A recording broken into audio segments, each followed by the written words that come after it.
Hi, it's me again with Corel Draw Tips and Tricks, and today's video has very little to do with about Corel Draw, even though I did draw this flower in Corel Draw. And the picture doesn't know justice. It is jet black on the outside. You can see a little bit of lasering lines, so you could play around with that. But I was over at a friend's house the other day that has a CNC router, and he told me about he said I will spray some ink on it, and I didn't know what he was talking about.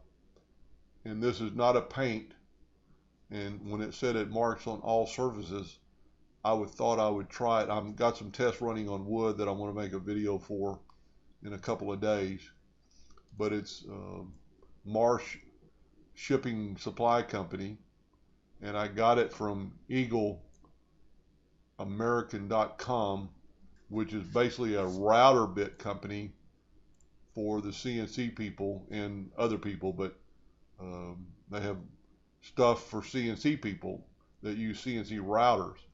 And so this is a stencil paint instead of a paint. It's not, I'm not going to, I need to quit calling it a paint. And this was a pretty fun project. I did this in in less than 10 minutes.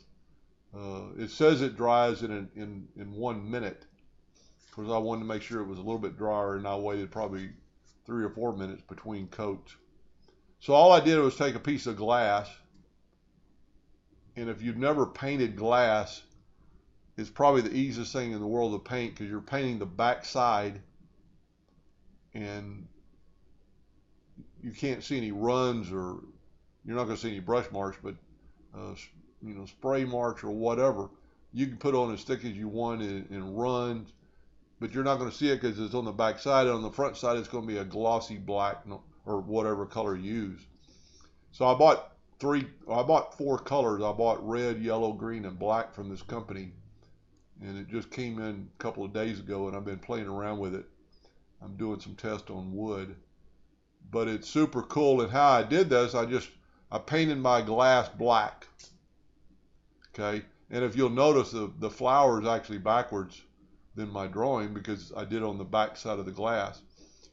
So, and glass is real easy in your laser bed. So let's just say you laid in the piece of glass, whatever size it is, and you paint it all black, and you leave the back side that's been painted, and you just, if you're going to do more than one color, just move this out of the way and run this job.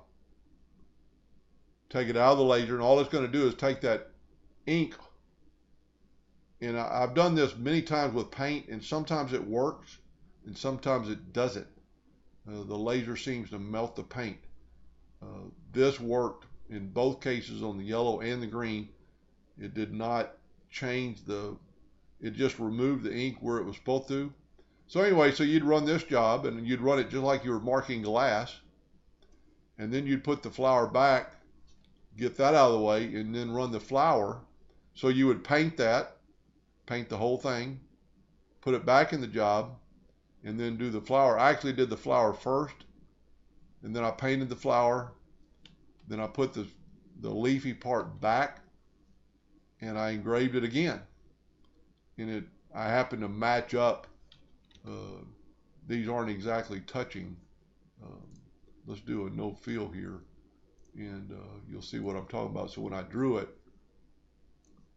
they're separated right there, and you can't see in the picture, you can't see the separation. And like I said, the picture doesn't know justice. It actually looks better than this. Now, I did this real quick, and I could have probably put 2 coats of the green. The yellow is outstanding. The green, you can actually see the laser, and I did it second, and that's dust. The picture doesn't know justice, but and stay tuned for a couple of days. I'm going to use this on wood, and we'll see what happens. But have fun. Hope that helped a little bit, and thank you for watching.